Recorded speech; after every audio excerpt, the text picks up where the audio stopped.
बहुत बार ऐसा बोला जाता है कि लड़कियां अपनी एज छुपाती हैं। कुछ भी करो पर लड़कियों से उनकी एज मत पूछो।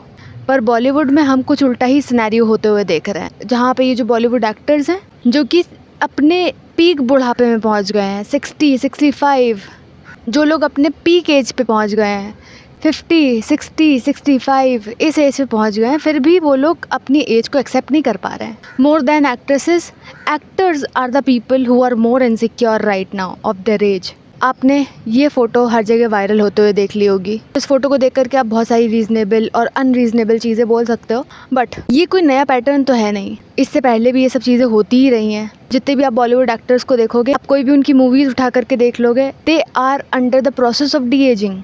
हर फ्रेम में उनके डी एजिंग होती हुई दिखेगी आपको। और हमारे लिए दूर से बैठ करके ये बोलना ही बहुत आसान है कि they are not able to accept their age, पर रियलिटी यही है कि they are not able to accept their age. बहुत सारे एक्टर्स हैं जैसे कि Amitabh Bachchan, Anil Kapoor, they have been embracing their age, they are taking up the roles according to their age. इस एज पर आकर के अनिल कपूर एक रोमांटिक लीड हीरो वाली फिल्म की एक्सपेक्टेशन नहीं रख रहे हैं, ना ही अमिताभ बच्चन रखते थे। उन्होंने बहुत ही जल्दी, I think he was one of the first actors जिसने सबसे पहले एज अप्रोप्रिएट रोल्स करने शुरू कर दिए थे। बहुत सारे एक्टर्स, पुराने ज़माने के भी एक्टर्स, बॉलीवुड सेलिब्रिटीज़ होते थे, they were also not able to accept their age. जैसे कि Rajesh Khanna, Govinda, Dev Kumar, they were not able to accept their age. और आखिरी दम तक दे वर एक्सपेक्टिंग कि उन्हें कोई रोमांटिक लीड हीरो वाला रोल दे देगा। अपनी हीरो इमेज से ही बाहर नहीं आ पा रहे थे। और ऐसा होता क्यों है? Why are they not able to accept their age? क्योंकि ये जो बॉलीवुड एक्टर्स होते हैं या कोई भी एक्टर्स होते हैं, they start working at really young. अपनी यंग एज से ये लोग काम करना शुरू कर देते हैं और इन्होंने कैमरे पे खुद को भी देखा होता है एज अ यंग एक्टर। जो इनका पूरा करियर होता है वो यंग दिखने पे ही बिल्ट होता है, स्पेशली जो लोग रोमांटिक लीड्स करते हैं। और एक बार ऑडियंस को ये चीज़ पता लग गई कि भाई now that actor is becoming aged, तो जो रोल्स होते हैं, रोल्स की अवेलेबिलिटी होती है उन एक्टर्स के लिए, वो बदल जाती है। ये सारी एक्सपेक्टेशन का खेल एक्टर्स को खुद ही से है। ये सारी एक्सपेक्टेशन ब्रांड एजेंसीज को उन एक्टर्स से है। और ऐसा भी नहीं है कि जो इनसिक्योरिटी आती है इन एक्टर्स के अंदर, ये कोई बहुत अलग सी चीज़ नहीं है। अगर किसी का भी करियर उसकी फेस वैल्यू के ऊपर डिपेंड कर रहा है, अगर किसी का पैसा, किसी का प्रोफेशन उसकी फेस वैल्यू के ऊपर डिपेंड कर रहा है, तो जब रिंकल्स आते हैं चेहरे के ऊपर, तो वो एक न्यूट्रल बायोलॉजिकल चेंज नहीं लगता है। किसी की आमदनी पे, किसी की लाइवलीहुड के ऊपर वो पूरी तरीके से थ्रेड बन जाता है, क्योंकि उनका जो फेस होता है एक तरीके का उनका प्रोडक्ट होता है, लाइवलीहुड बन जाता है। और फिर किसी एक्टर ने, एक्ट्रेस ने अपनी लाइफ के 25 साल सिर्फ ये सुनते हुए बिताए हो, oh that person, that hero is a handsome hero, that person looks like a Greek God, that actress looks like a beauty queen. तो जब आइडेंटिटी में चेंज आएगा, जब बुढ़ापा आएगा, जब एजिंग होगी, तो वो एजिंग को एक्सेप्ट कर पाना वो बहुत ही मुश्किल होता होगा। और कोई जब आपको वैलिडेशन देता है, आधे ज़्यादा देश आपको वैलिडेशन देता है, आपके लुक्स के ऊपर वैलिडेशन देता है, तो वो एक सोशल पावर देता है।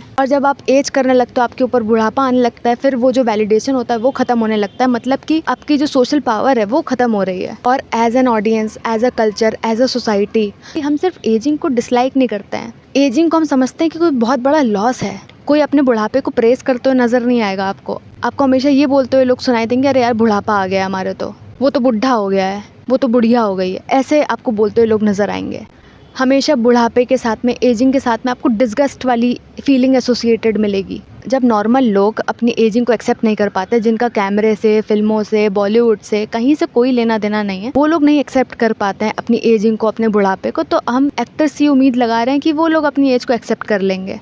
नॉर्मल लोग जब अपने सफ़ेद बाल नहीं देख पाते अपने सर के ऊपर, उनके जब चेहरे पे रिंकल्स आ जाते हैं, तो उन्हें लगता है कि भैया इसको फिक्स करो। कोई औरत अगर 35 हो जाती, 40 हो जाती, 50 हो जाती, तो उसको तो बुढ़िया बुढ़िया करके लोग बोलते हैं, अधेड़ उम्र की औरत हो गई है ये, तो ऐसे बोला जाता है। और फिर we are expecting the actors कि वो लोग अपने आप को एक्सेप्ट कर लें।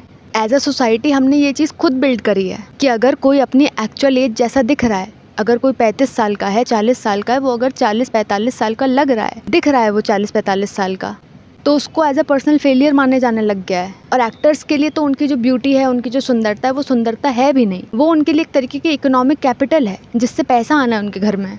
एक एक्टर के लिए उसकी अपीयरेंस ही डिसाइड करती है कि उसको किस तरीके के रोल्स मिलेंगे, उसको किस तरीके के ब्रांड डील्स मिलेंगे, उसको कितना मीडिया का अटेंशन मिलेगा, उसको ऑडियंस कितना अटेंशन देगी। और फिर सिंपली आकर के ये बोलते हैं ना, जस्ट एक्सेप्ट योर एजिंग, ये काफ़ी ज़्यादा सुपरफिशियल, सरफेस लेवल और नाइव स्टेटमेंट है।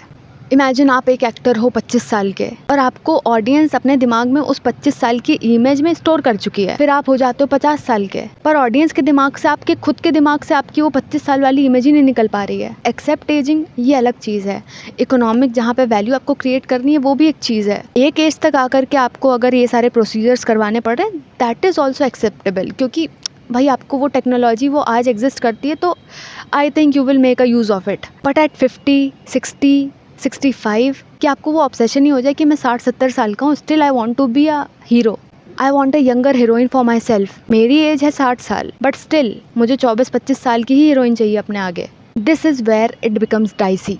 और अभी you will see a pattern कि एक्ट्रेसेस से ज़्यादा एक्टर्स के अंदर ये इनसिक्योरिटी सबसे ज़्यादा है।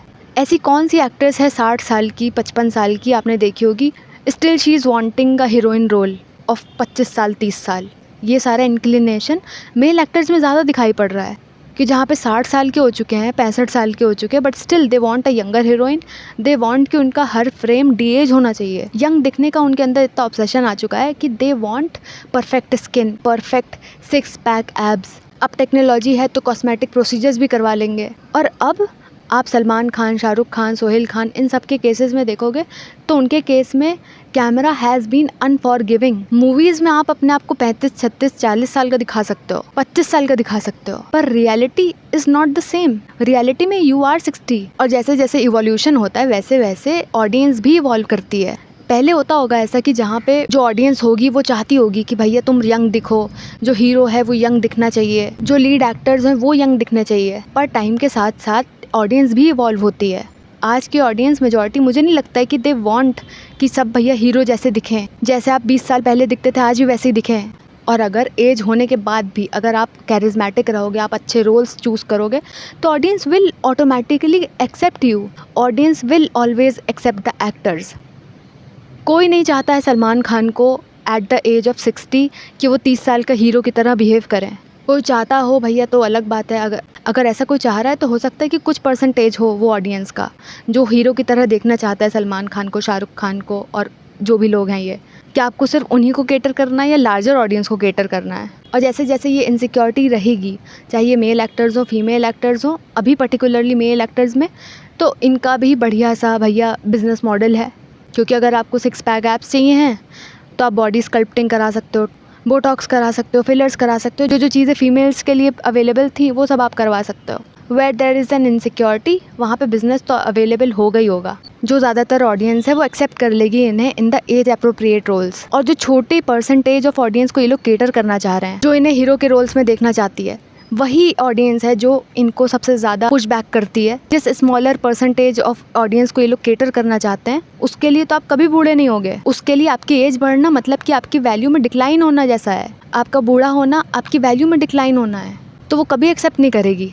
और एक ऑडियंस का सेक्शन होगा जो कभी खुश नहीं होगा। आप चाहे कॉस्मेटिक प्रोसीजर्स कराओ, चाहे आप ना कराओ, वो कभी खुश नहीं होगा। अगर कोई अपनी एजिंग को एम्ब्रेस करेगा तो उसके लिए होगा कि ये तो बुढ़ी हो गई है, ये तो बूढ़ा हो गया है, और गंदे गंदे शब्दों का प्रयोग करेंगे। अगर कोई कॉस्मेटिक प्रोसीजर करवा लेगा तो उसके बाद बोलेंगे कि इसने तो अपना चेहरा ही बिगाड़ लिया, इसने तो अपना चेहरा ख़राब कर लिया।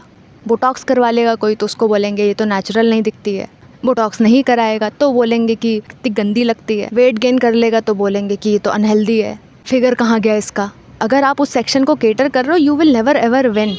तो एट द एंड मैं भी वही naive, superficial, surface level sentence ही बोलूँगी। Accept your age and accept age appropriate roles please.